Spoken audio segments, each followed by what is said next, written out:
Good evening, everybody. It is week 2, and we are going to jump in this week with our not so micro lecture about not Google LM or Notebook LM, I should say, but we are going to be talking about source inclusion and the outline, which is this week's assignment. So can somebody just give me a thumbs up? Can you actually see the screen that I'm sharing? It should say not so micro lecture. Perfect. Thank you, Aisha. All right. So let's move into this. I'm going to try to keep track of my time. All right.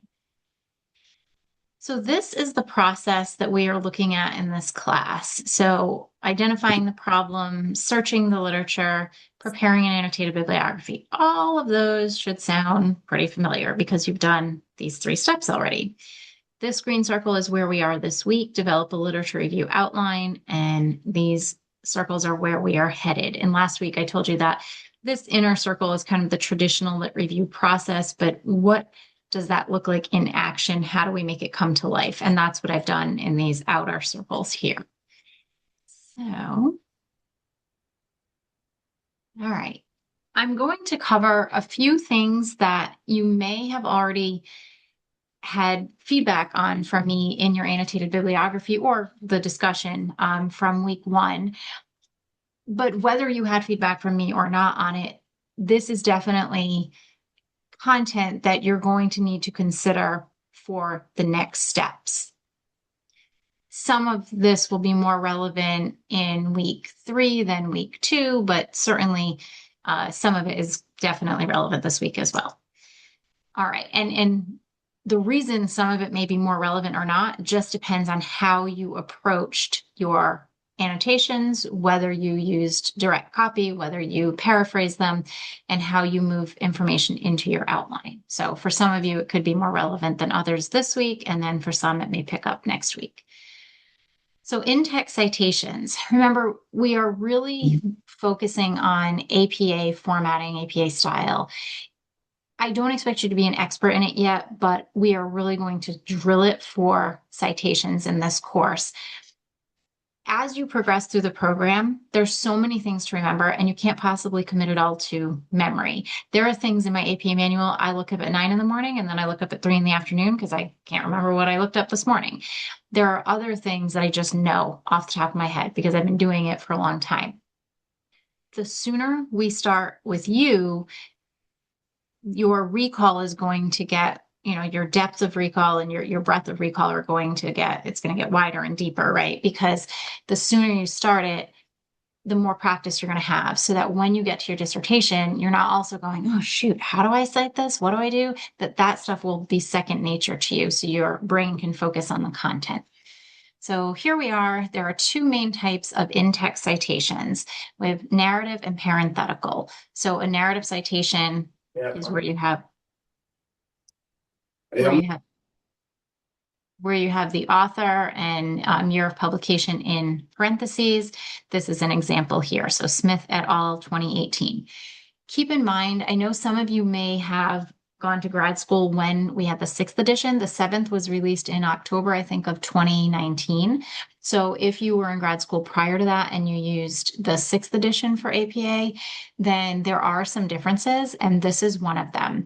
Previously, you had to cite all of the authors. So if there were 9 authors, you had to put them all in for that first in-text citation.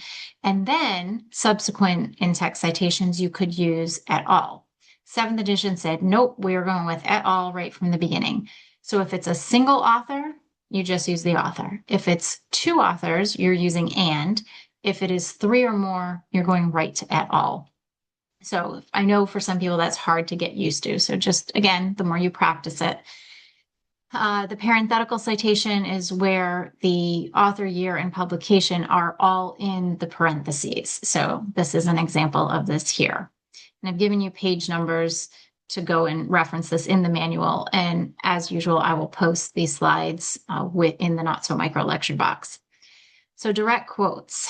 For some of you, this has come up already, but for others, this may not come up till you write your draft. So when you are including direct quotes, You can cite it either with a narrative citation that can be split, or you can use a parenthetical citation. The big difference here between regular narrative and parenthetical versus citations for quotes is that you must include the page number. So whenever you have something in quotations, that means it triggers to the reader, hey, this is a direct quote from somewhere. Okay, where is that? What page of this source can I find that quote on? If it's something that comes up often throughout the source, find that first page and or wherever you're reading, where it's relevant to what you're reading, and put that page number in. Keep in mind, direct quotes should be kept to an absolute minimum. Chapter 2, when you get to your dissertation, has a range of 35 to 75 pages. In that chapter, if you have, 5 direct quotes, maybe. And we want to use them very, very sparingly. In an assignment that is, 3 to 6 pages, maybe 1 to 2, and that's kind of pushing it. You want to try to use them as, least amount as possible.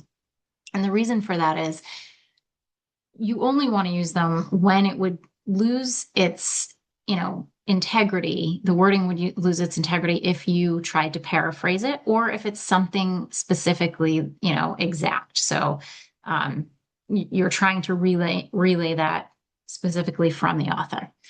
If the quote is 1 to 39 words, it just goes right into the content like I have the examples. If it is 40 plus words, then you have to use block format, and you can look at that in the manual. All right, so here are a couple of rules. And again, I don't make them. I'm just the messenger. We have to follow these. And APA, some of it's a little wonky. That's just the way it goes. So this one is one of those wonky things. When you are using narrative citations, you include the year, like I did here. So you have a narrative citation, and we said Smith et al., and we included the year. But that's only for the first time that source is cited in one paragraph. So if the next sentence we were going to use Smith et al. Indicated blah, blah, blah, we wouldn't need the 2018 in that, the next time we said Smith et al. In that paragraph. However, this resets with every new paragraph. So in the next paragraph, if you're going to use Smith et al., you're going right back to Smith et al. 2018 for the first time. All subsequent references within the paragraph don't get the year. However, keep in mind, this is only for narrative citations. Parenthetical citations always include a year. So again, that's a little bit of a wonky one. Just want to have it out there so you are aware of that.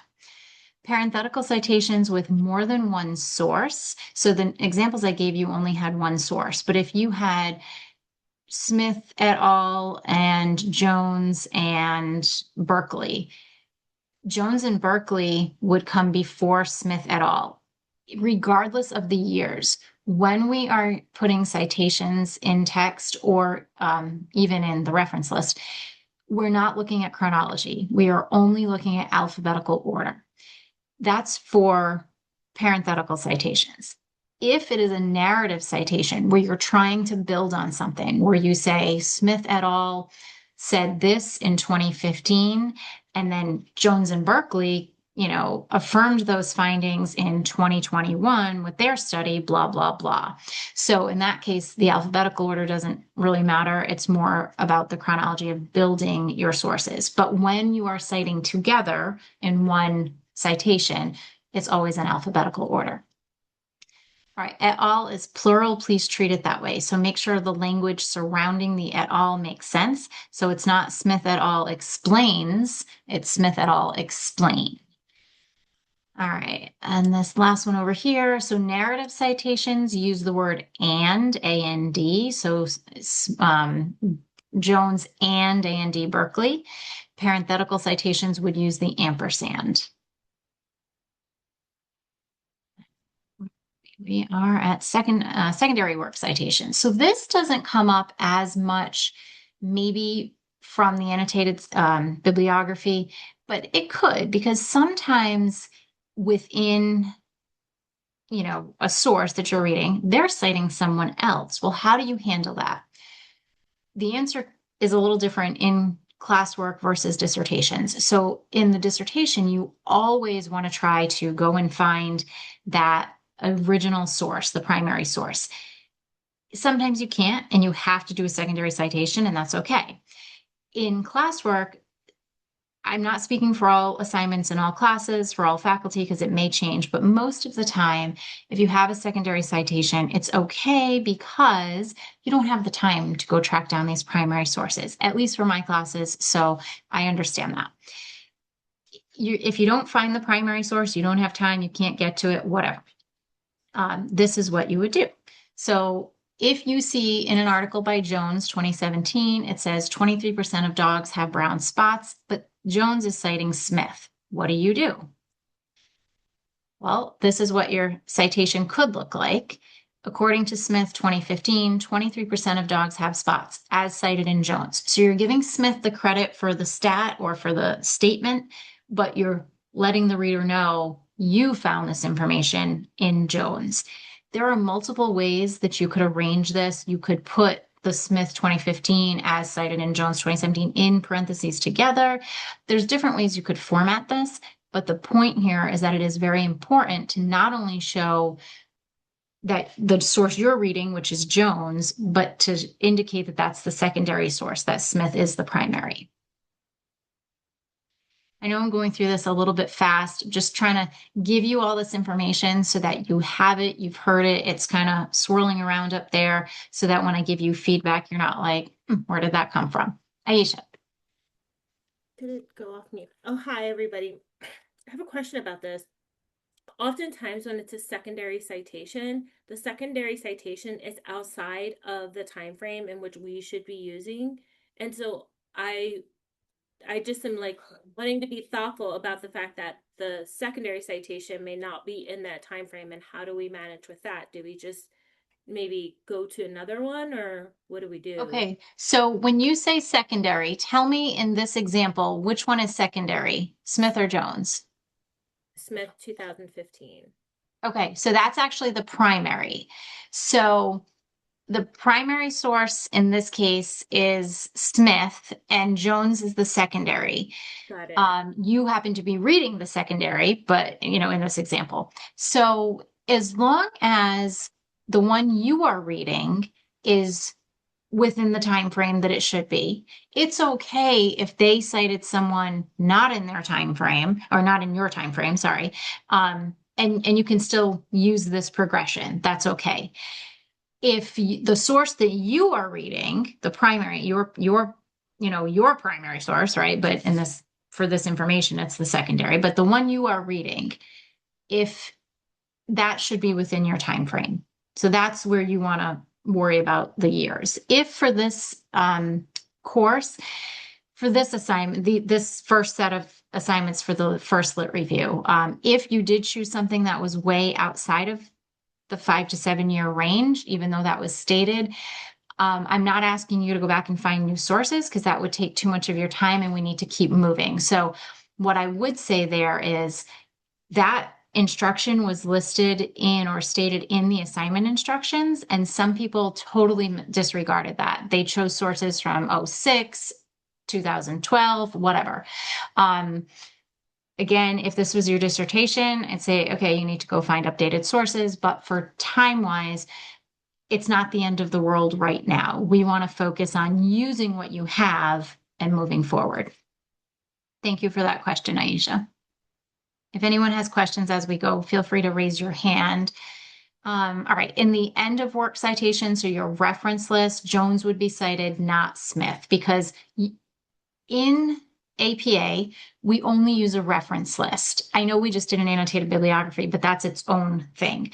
A reference list that comes at the end of your work shows any work that is included in the body, in the content. If it's not included, so if there's not a parenthetical or a narrative citation somewhere in that work, then that source should not appear in the reference list, and vice versa. We don't do bibliographies in APA for academic writing, meaning at the end, you don't have this long list of any article you ever looked at to create this product. It's just the ones that are used. All right. So transitional expressions. So when you're writing, you always err on the side of citation. So use parenthetical, use narrative, change it up, do, a narrative, then a parenthetical, especially if it's the same source, try to vary it. However, there are times when we need to move from one source to the other. How do we do that? So I've given you, I'm not going to go through these. I've highlighted or bold font them for you so you can read these, but I tried to give you some language to help you move from one source to the next. So it doesn't just sound like Smith said, Barley said, Diaz said. You want to try to make it flow a little bit. So I've given you some options for language that will help you kind of make this flow together. Again, this is more relevant for the week 3 assignment where you're drafting it into form, but just things to start keeping in mind. All right. Connective language is a little bit different. Instead of transitioning from one source to the other, now we're looking to connect information from the same source without saying Smith said, Smith said, Smith said. So how do we do that? There's a lot of options. This is one option that I've given you. So this entire paragraph comes from Bass and Avolio. However, you can see there's only 2 citations, one narrative, one in parenthetical. But the language that's used, so Bass and Avolio's 1994 full range leadership model provides a theoretical framework for leadership and describes various leadership styles and their effectiveness in motivating employees. Included within the model is a description of laissez-faire, and then it goes through what's included in the model. The 4 components included are the model suggests that leaders should do blah, blah, blah, and capped off with a parenthetical citation. Not every faculty or every professor is going to agree with all of your connective language. They may say, okay, you told me it's Bass and Avolio's model here, but who said this is what's included? I want you to cite that. So it just depends on the exact content and how someone is reading it, but know that you do have a little bit of flexibility with showing that it's from the same source without just going citation, citation, citation. And that amount of flexibility depends on the content, how you write it, and who's reading it. So just something to keep in mind there. All right, reference list citations. We're actually going to do a little bit of an interactive activity in just a minute here. So these can be very overwhelming, and I get that. So I decided to just break it down so that we could see what this kind of looks like in basics. So these are the components of an in-text citation: author, date, title, source, and DOI or URL. That's it. Where it gets a little bit confusing sometimes is each of these is one item, except source. Source has a couple of items. Source elements include the source title, the volume, the issue, page range. So, and then the DOI or URL, but I have that listed separately. So you've got 1, 2, 3, 4 components within this one. So we go 1, 2, 3, 4, 5, 6, 7, 8 components. So let's take a look at this. This is a citation for a reference list. This wouldn't be in text. This is when everybody's at the bottom. And by the way, the rule of 3 or more authors using et al. Is only for in text. In the reference list, you do still have to write out all the authors, which makes sense. So in this case, you can see we have authors, date, title, source title, source volume number, source issue number, page range, and DOI and URL. I've given you some references down here if you'd like to look at those. Right now, we are going to try something on our own. So you can type this out on a Word document. You can write it out on a scrap paper on your desk, whatever. You can just do it in your mind, whatever works for you. So we are going to look at the cover page for this article.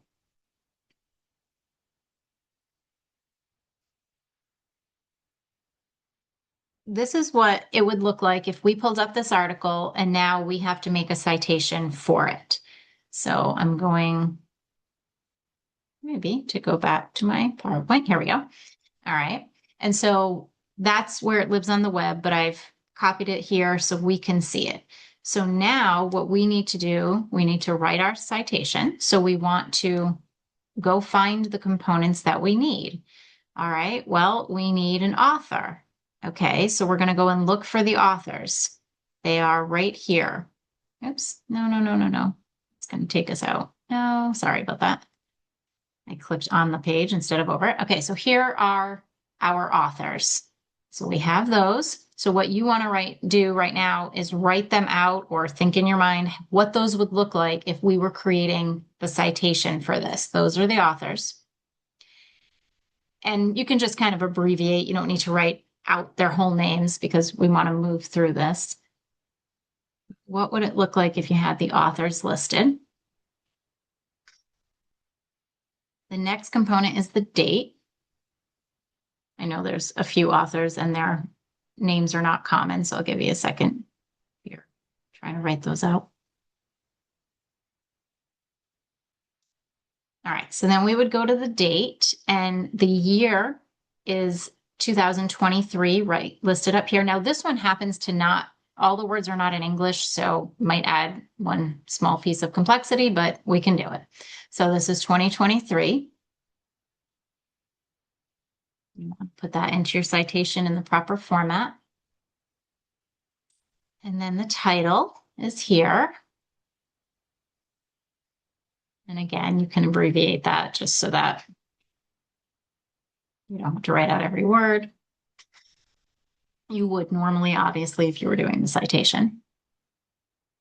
All right, then we're going to go look for the source, which is this up here.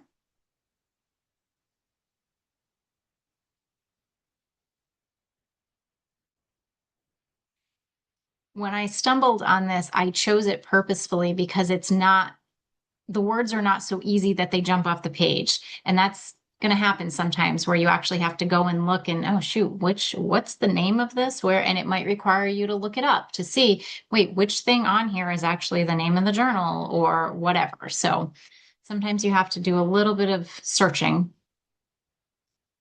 Okay, so next we are at volume number. This is volume, I think that's a 31 under there. Next item is our issue number, 2 in this case. Then our page range.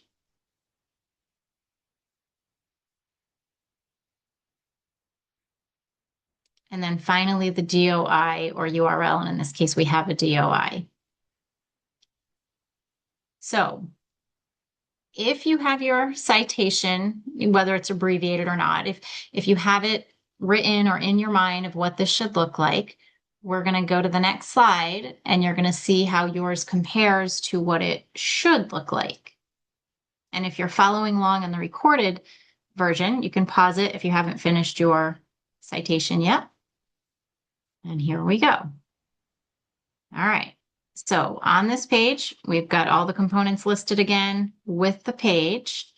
And now let's see what we should have. So take a look at yours and take a look at the one I have on the screen to see if they are formatted correctly, if yours is formatted correctly. So for the authors, we have last name, comma, first initial, period, comma, the next author. And then it's the same deal for that. And this last name has two names together, comma, first initial, period, comma. In the reference list citations, we do use an ampersand to connect the last author. The year goes in parentheses, followed by a period. the title of the article, this is important. You'll notice on the cover page, it is in title case, which means each letter of relevant wording or important words is capitalized.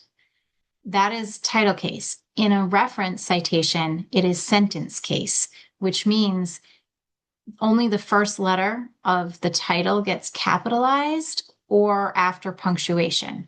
So differences is capitalized, but then we have a colon, so then we capitalize the A. So title, article titles are sentence case.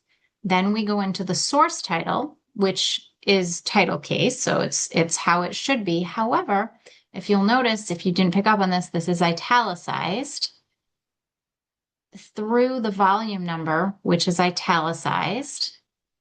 Then there is no space, and we come out of italics to put the issue number in parentheses. Again, I don't make this stuff up. We just have to follow it. So there's no, these are italicized, the title, comma, volume number, then out of italics, into parentheses, issue number, comma, page range, period, and then your DOI. So just think about what yours looked like versus what this looked like or looks like, where your gaps are, what you need to kind of focus on and keep in mind as you move forward.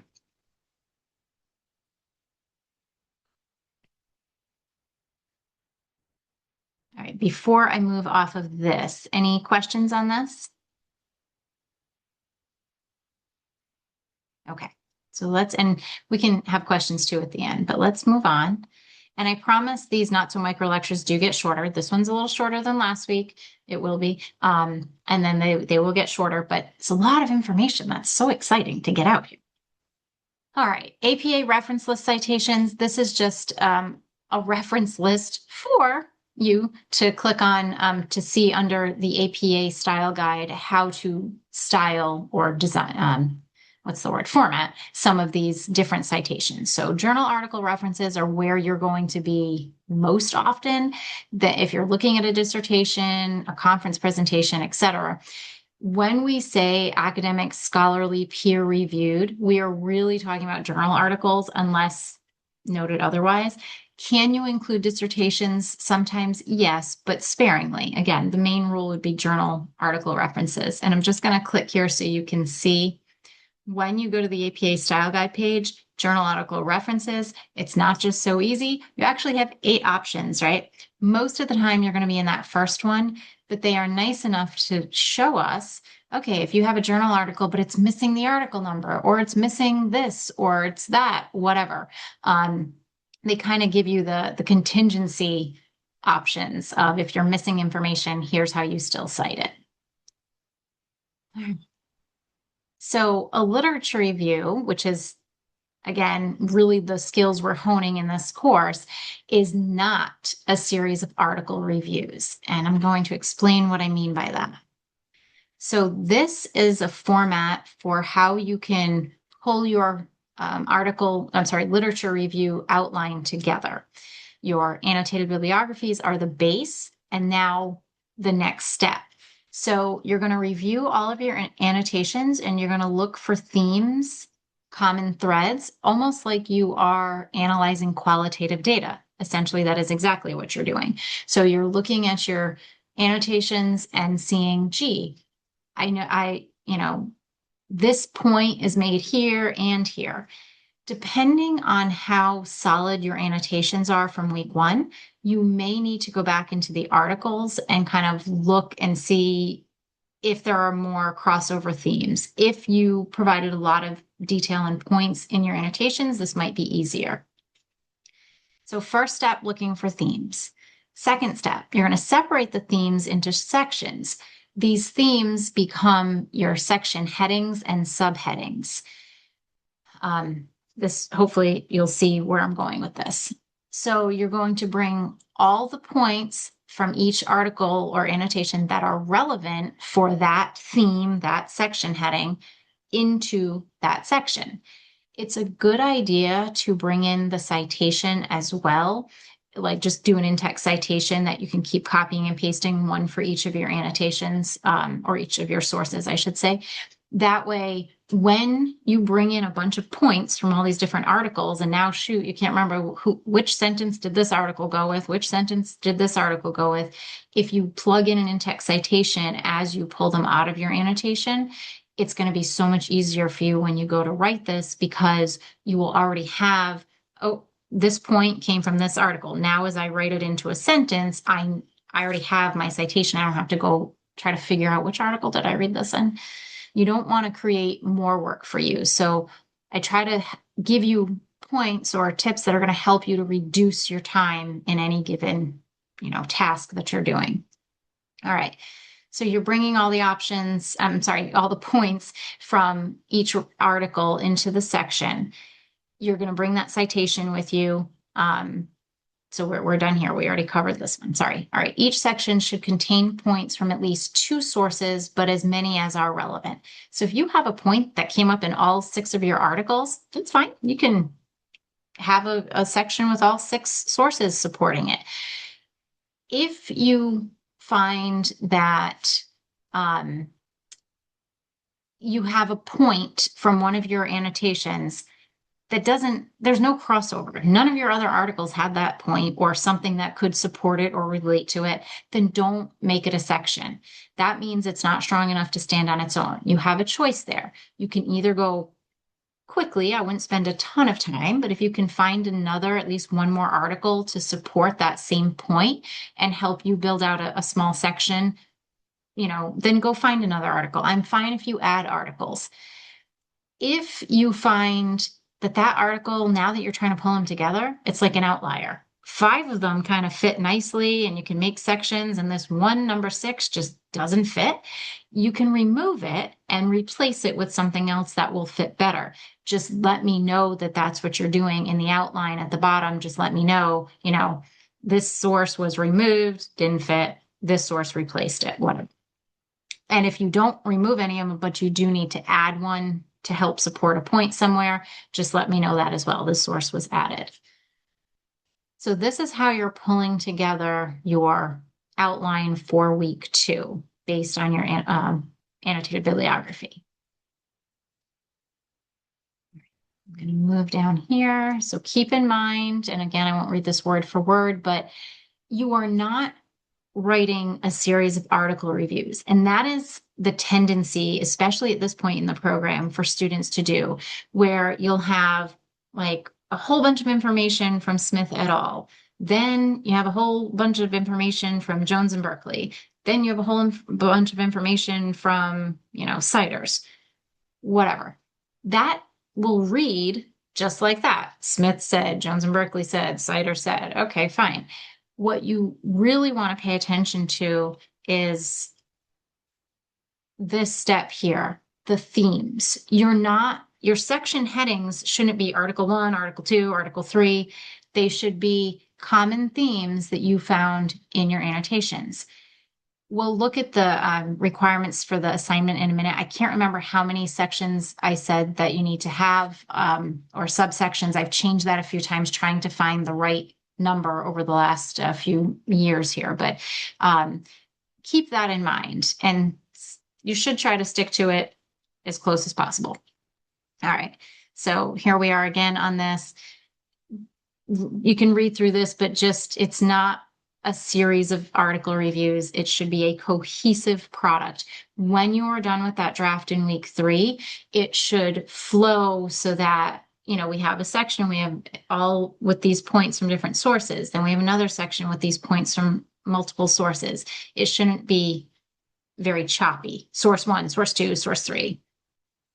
All right. And ending with this reiterated here, literature reviews are a synthesis of multiple articles within each section and overall. Cohesive and well aligned, they fit together and you can see kind of the thread through them, and smooth in the writing flow. Again, that's more for week 3 in terms of that writing flow. They are not a series of article reviews. I will tell you, because this is sort of a condensed assignment, we are working through all the steps to try and kind of learn better how to do literature reviews, that it's hard with just six sources and to make these sections. So some of it may be a little choppy. It may not be your best writing. It may be that, if you had more sources, you could make more points in one section. Sections might be short. I get all that. I will still comment on them. You still need to adhere to the rubric. But while you're researching, again, you're doing that, you're looking at OB content, you're paralleling it with your industry interest or your research interest, at the same time honing these literature review skills. Okay, before I turn off the recording, does anybody have any questions on anything I just said that might help the people watching the recording as well? All right, Josh. So, just out of curiosity, do you have any examples so that we can look at it and see how it should read as far as the literature review? All right, so I will tell you, I am really, really against providing examples at the doctoral level. You should, at this level, be able to read the instructions, take this, and make it your own. Now, that being said, I'm easing on this a little bit over time. I will provide an example. I don't give you the best example. I'm not going to give you the A+ one and say, hey, this is it. I'm going to give you an example, and that will be posted in the Not So Micro lecture box. Take it for what it's worth, but I really want to see what you can develop based on the parameters. So yes, Josh, I will give you an example. It won't be the home run example. Understood. Thank you. All right. Janelle. So I had a couple of questions, and one of them was, um, what do we need to look out for when copying the citation from the article or from the links on the website? Because usually it'll give you the option, for APA 7 format. And typically I've just been taking those either from Google Scholar or from that. But what should I be looking out for? I mean, doing the exercise is really helpful. I did miss several things like the initials, the first initials, and the italicizing some things, but just kind of being able to have a cross reference when I am pulling those to make sure that they are correct. So it's so frustrating because they have these wonderful resources where we can just click, copy, and then sometimes they're wrong. And it's so frustrating. It's like, why can't they all just be right? It'd be great. Most of the time, they are going to be right. I haven't run into anyone's like source where I could say like Zotero or this one, oh, they're always wrong or they're always right. It just seems to be some, once in a while you're going to get one that's incorrect. What should you be looking for? What I laid out, right? The components of it. So where I see usually the two biggest offenses when somebody does one of those automatic copy-ins, the article title will be in title case instead of sentence case, and the volume numbers, the italics aren't there. They're just regular font. So typically, if I'm going to see something that isn't correct, those would be the two things. Mhm. Thank you for that. Yeah. My other question was around DOI versus URL. Mhm. I don't know if I've even seen what a DOI looks like versus the URL. Do you see that? Do we see that a lot? Typically, I'm just thinking it's URLs that I'm Yeah, copying. so there used to be a difference. Now most DOIs are live URLs. So it's kind Okay. of the DOI is a permanent link, a permanent, I don't know if the word site is correct. Don't quote me on that. I don't know. But so that if the article goes missing off of the site you found it on, the DOI is supposed to get you to really where that article is. That said, I'm not sure that's so true in life either. One thing I will tell you, not doesn't pertain to the question you asked, but I think it's important. Anytime you find an article that is worth something for this assignment, or you're like, hey, this is right up my research direction, I want to keep this for later, file it away, do not just copy the links. I would really encourage you to download the PDF. Sometimes you run into there's no PDF, you can't download it. I would copy that whole thing right out of Word, copy the link, put the link at the top of the Word document, but then put the content in Word because it is too common where articles just disappear. Even within a week of you working on an assignment, it could go, but that's less common, obviously, than when you're working on the dissertation for a long time. Articles disappear all the time. So make sure you download PDFs and or copy the content into Word with the URL. That way, if you can go back to it, great. But if you can't, you have the citation, the link, and the article. But in terms of DOI, you will see them when you're in online journals. If you do copy out that citation, they're usually in there. It is very common to have DOIs. It's less common actually to have just the URL, but you could have both. And DOIs, like I said, used to not be live like hyperlinks when you had a citation, but now under APA 7, you can use hyperlinks or not, but hyperlinks, if they're available, should be used. Thank you. Yeah. All right. Anybody else? Aisha? So I use Zotero to just library and index all of my citations.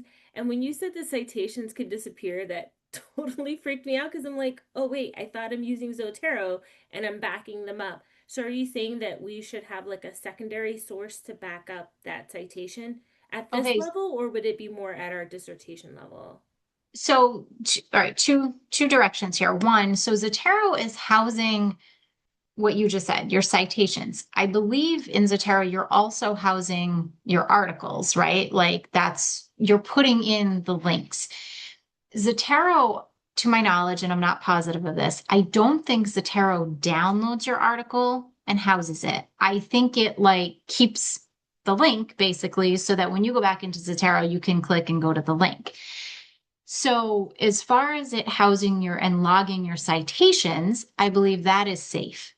What is not safe is, let's say you have this article, whatever, from 2019, and you have the citation in Zotero, and Zotero has the link, but when you go in and click that link in Zotero, the page of the article is now gone. That's the piece. So using Zotero to catalog is great, but I would still download the individual articles and keep those, yes, on a flash drive, on a whatever, email them to yourself, however you keep your stuff. Is it relevant at this point in the process here in the program? That depends. If you're already full bore into what you think is really going to be your topic direction and you're finding articles on it, sure, why not? If you're still kind of mulling around and you're not totally sure yet and you don't think you've hit it, maybe not. Other people might say, yeah, I'm going to keep them just in case, and then I'll dump them if not. I would lean towards only if you think they're really going to be valuable for your direction. If you're not sure yet, you might not need to do that yet. So should we, in Zotero, you can add a tag. So do you think that maybe adding the tag of the DOI so we'd be able to find it, it would be a safe way of just like kind of being sure we can keep it? I would say for now, at this point in the program, yes.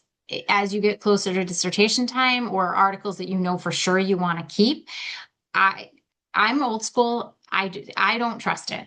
I've seen it happen too many times. Not to say that maybe it's not foolproof, but I personally don't trust it.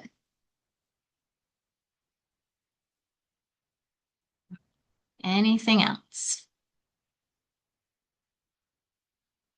Okay, I was going to stop the recording, but I think I'll keep it on that way. It's the not so micro lecture plus kind of the class time here. We do have a few more minutes.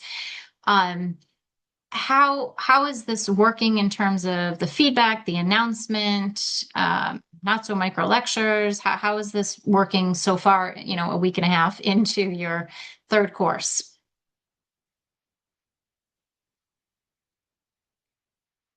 Anybody? I can say I think it's okay, just kind of getting acclimated. For me personally, I'm just trying to read the book.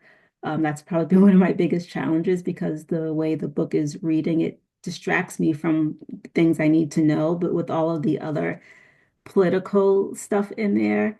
Mhm. So that's a bit of a challenge. But other than that, just trying to get get acclimated and get my brain refocused on like the OB part of this versus, just coming off of uh, our other class that was heavy focus on other things. So Yep. just a change for right now and just trying to learn and understand what we need to do. That's just my take so far. Just taking it Okay. day by day. Perfect. Good. Yeah. And if you saw my rant yesterday and my announcement, yeah, the book is definitely has a political slant. And that's unfortunate. But I will say, I mean, I do think this is one of the best textbooks out there. The content is so relevant for OB, and they really do provide a lot of great, examples. That's what I'm looking for. A lot of great examples. So it's, but I can see, yeah, you've got to kind of just focus on the the main content, the purposeful content. Aisha, what were you going to say? I really appreciate the time estimation. I mean, it was a long estimation, but it was like helpful to just plan out my life for the week. And so I thought that that was helpful. Last week was very heavy. And I think that for myself, like I wasn't prepared for that heavy of a week and I just like struggled to get through the week. So like knowing like early on, like, okay, here's what you're gonna need for reading and here it helps me because I'm super organized in terms of time to Mm-hmm. know that like, okay, if I'm gonna read, I'm gonna this is how I'm gonna allot my time throughout the week because like I work and I'm a mom and like I just needed to be able to like figure that part out. Sure. Okay. Yeah, I sent out that first week of what you were going to need before the break. That way people could see it, except that it's the holiday break. So nobody wants to look at that. And I get that. But I don't do time estimations in that one. And the reason for that is um, over the years, policies change, right? But typically we are asked not to put that information into our syllabi, into course information. So that's why you'll always see it in my announcement and not in my weekly things. Like otherwise, I would give you time estimations with every item, but that's not how we do it. So I give it to you in my announcement. Like, here's what it should be. Just as kind of an FYI, every week for the next 3 years, every school week is going to be, should be around 20 hours. Some weeks 16. Some weeks that's going to be 22. When you get into dissertation mode, it could be more depending on how you're working on your dissertation. But in your mind, know that you are committing to about 20 hours a week every week for coursework and then research writing work as well. It's everything is based around about 20 hours. And it's doable. This is your third class. You guys are still in that mode of like trying to find your groove. And what you thought worked in course one, and then all of a sudden you're like, oh, shoot, that actually doesn't work. Or gosh, I couldn't get it together in course one. I think we figured it out in course three, and it will change. And some of your courses are going to come very easily for you. And your cohort member might be like, I'm struggling through this one. And some professors you're going to understand a little bit better the way they present information than others. So you're going to have those ebbs and flows through the program. That's normal. But where you are right now, don't feel discouraged if you haven't totally found that groove yet. Where you're like, I got this. Like it's coming soon. Third course is really one of those stabilizer points in the program. Anything Dr. else? Bill, speaking of that, could you just maybe provide some insight on I mean, this course is about organizational behavior, right? We're learning through our text and discussion and through our reflections. What part of the course should we start really focusing in or leaning in on or what weeks where there is very direct takeaways to what we need for our dissertation? Like I understand the connections here with writing our our reference and citations. It's really good to know because we're going to need to, polish up on those things. But is there anything else or any weeks where it's like, okay, this is really important. You should kind of hone in on this area, not just for organizational behavior, but for the dissertation. All right, so are you talking about weeks within this course that provide something for the Yes. future? Okay, so honestly, I'm biased because I wrote the course, but it's really the OB content, like you mentioned, really, right? We're an OD program, so OB, it's right in there. Um, but the literature review, so a couple years ago, maybe two, I think it was 2 years ago, I took a course on universal design of learning. And that's where I decided I needed to pull apart this course specifically to pull apart the literature review process because I was having students write literature reviews every week. In week one, they did something different, but then in weeks 2 through 6 or 7, because we had 8-week courses at the time, they wrote literature reviews. And I was like, we are going to hone them, write them, write them, write them, write them, and figure it out. And what I realized was by week 6, I was writing the same notes that I was writing in week 2. And I'm like, people, you haven't learned, you haven't grown. Like, what's happening? So I tore apart the process and decided, okay, let me look at the process and see if we can put it back together better so that we're getting different results. So over a 2-year span, I rework my courses all the time. But in this course, I've been reworking content, but reworking the process. And just I told you guys over the summer, I pulled out the week 1 thing, backed everything up a week, so that instead of writing 6 literature reviews, we could really look at the process. To me, that is going to help you. I think that's going to be one of the most beneficial things for you in the program, really honing the development process for lit reviews early on. You're going to write literature reviews in most of these courses. You're going to be writing papers, which are essentially usually lit reviews. In quantitative and qualitative, which you will have this summer, you're not writing papers or lit reviews. You may have a mini one in quantitative still. I think I pulled it out of qualitative. You'll have me for that, I think. But anyway, most courses you're going to be writing lit reviews in. When you get to your dissertation, you're going to write a lit review for your proposal. The way we do it now, so you write it for your proposal, but then you're writing all of chapter 2, right? Your dissertation is 5 chapters. Chapter 2 is one gigantic literature review. That's the thing I was saying is 35 to 75 pages. I will tell you, it is my least favorite thing that I have ever done in my life. And I like to write, and I loved my topic, all of that. And I hated chapter 2. It was just very difficult. I'm type A, I'm on top of things, and I still couldn't get out of my own way. I was like, oh my gosh. So learning the skills of literature review development, I think is huge, Janelle. That to me, I think is what I was trying to accomplish with this. So it's really every week. It's getting to, when you in weeks 5, so week 3, you're going to write your own draft based on the steps. Week 4, in week 3, when I grade, I'm going to give you the feedback on your draft. And you're like, oh, just like with the citation tonight, you're like, oh gosh, I missed that. I missed this. Okay, I thought it was good. And look at this. Normal. Week 4, you get the opportunity to take my feedback and now strengthen it, which is really what the advising process is during the dissertation. You write something, we critique it, we evaluate it, we give it back, you update it, we do it again, we evaluate it again, you get it back, we go back and forth a few times till it's really strong. We can't go back and forth multiple times in this course, but in week 3, I give you feedback, week 4, you strengthen it. Then in weeks 5 and 6, I think, quote me on that at the moment, but I think it's weeks 5 and 6, you are going to write your own, or you're going to go through the process on your own. And then, yes, you're submitting it. Sorry, I'm just looking to see if it's week 7, week 6, I can't remember. Yeah, so it's week 6 you're turning in. So 5 and 6, you're working on it.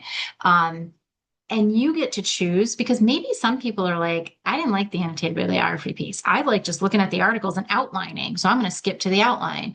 Other people may do the annotated bibliography and not the outline, whatever. So you kind of will be able to choose what parts made the most sense for your brain, what you have time for, and develop your own lit review. Those weeks, I think when you get your week 3 feedback and moving it to week 4 is going to be a big week for you guys. And then doing it on your own 5, 6, and then, seeing how that works for you is going to be big and all helpful for your dissertation. Thank you. Yeah. Anything else? Well, I hope you're having a little bit of fun in this class and get some good takeaways. So this week we just have, not just, but we are in, I keep thinking we're in week 3 for some reason, and we are in week 2. So in week 2, it's, every week's the same format, which I'm also looking at potentially changing, but you have discussion, you have the application or industry reflection, and then you have your literature review outline. The outline is not the heaviest thing you're ever going to have to do in your life. So if you get it done a little early, it's not a bad idea to start kind of drafting out for chapter 3 to start looking at that if you have time. Otherwise, just do what you can do for this week. That's all I have for tonight. So I'm going to stop the recording